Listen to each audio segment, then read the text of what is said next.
Ah bonjour les amis, bonjour à tous, comment ça va? Est-ce que le moral est super bon? Est-ce que vous allez bien? Oh les amis, moi je vous apporte plein de bonheur, j'espère vous apporter plein de conseils pour le jardin. Alors les amis, on va commencer une nouvelle saison. Bon, on a le temps encore de bien réfléchir. Quelle variété de tomates on va mettre cette année? Quelles sortes? Des cœurs de bœuf, des Montfavet, de la marmande, de la Saint-Pierre. Bon, il y a plein de variétés qui sont super bonnes. Des variétés anciennes, pourquoi pas? En plus, on peut récupérer des graines, genre la Stupis, qui est une bonne tomate, une petite tomate précoce, hein, un peu comme la Montfavet, vous savez. Alors, il y a Jennifer qui me posait une question, mais comment avoir des belles tomates dans son jardin? Alors, ça dépend toujours de ce qu'on va mettre dans sa terre. Ouais, une terre pauvre et tout, bon, hein, voilà. Moi, j'aime bien apporter quand même du bon. Du bon. Qu'est-ce qu'il faut pour avoir un beau pied de tomate qui soit en forme? Eh bien, on apporte... Alors, pour avoir des belles tomates bien rouges, bien bonnes à manger, c'est fantastique. Moi, je me régale. Oh, j'en mange pendant au moins 6 mois. Et je me régale, c'est fantastique, les amis. Hein. Voilà. Alors, quel conseil je peux te donner, Jennifer?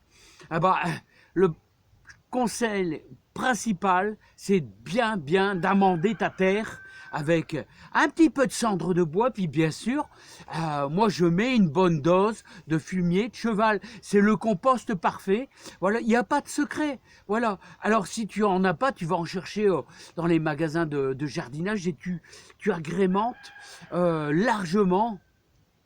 Même si c'est moitié-moitié, tu vas voir, tu auras du potentiel. C'est un peu comme les céleris. Il faut apporter du bon à sa terre. Et quand tu vas apporter du bon, regarde-moi.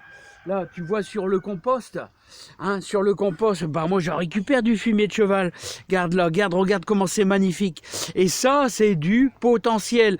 Alors bien sûr, dans mon jardin, je mets beaucoup, j'étale tout mon compost. Ah, ça, c'est l'hiver. L'hiver, on étale son compost. Après, on travaille sa terre en surface, je dirais les 20 premiers centimètres. Mais n'oublie pas. Alors, quand est-ce qu'on met les tomates? En extérieur. En extérieur, c'est bien sûr au 15 mai. Au 15 mai, on met ses tomates et on attend le 15 mai. Pourquoi? Parce que s'il y a un coup de gelée, vous les mettez au 1er mai et vous avez un coup de gelée à -2, eh ben, ils sont fort endommagés. Je dis pas. Oh, au -2, je crois même qu'ils sont morts, quoi. Hein. Un petit coup à 0, ils vont en revenir, tout ça. Bon, ils vont souffrir, mais bon. Voilà. Mais l'avantage du mois de mai, c'est que le soleil apparaît très vite et donc forcément, on n'a pas des gelées fortes normalement, mais c'est toujours conseillé à l'extérieur de mettre ses tomates au 15 mai. Voilà. Quand est-ce qu'on commence ces semis pour l'extérieur?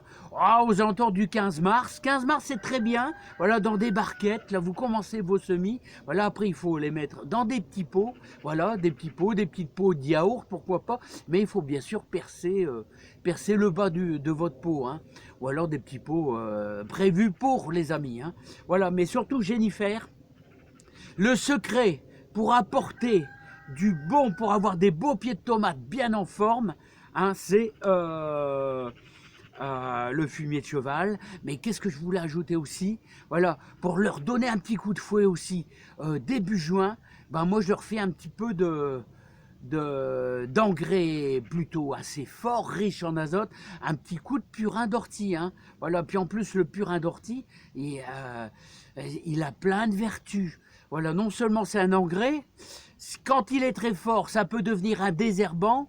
Ensuite, ça éloigne aussi en pulvérisation tout ce qui est insecte, donc c'est un insecticide. On n'a que du bon dans le purin d'ortie et c'est un engrais formidable qui apporte un coup de fouet phénoménal dans vos légumes.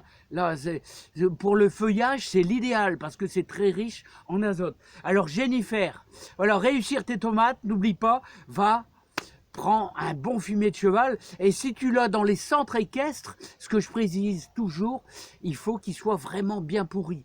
Allez Jennifer, je te laisse, à bientôt, et j'espère que tu vas réussir tes tomates. Allez, à bientôt. Bye bye les amis. Oh ça c'est du bon, c'est vraiment du bon les amis.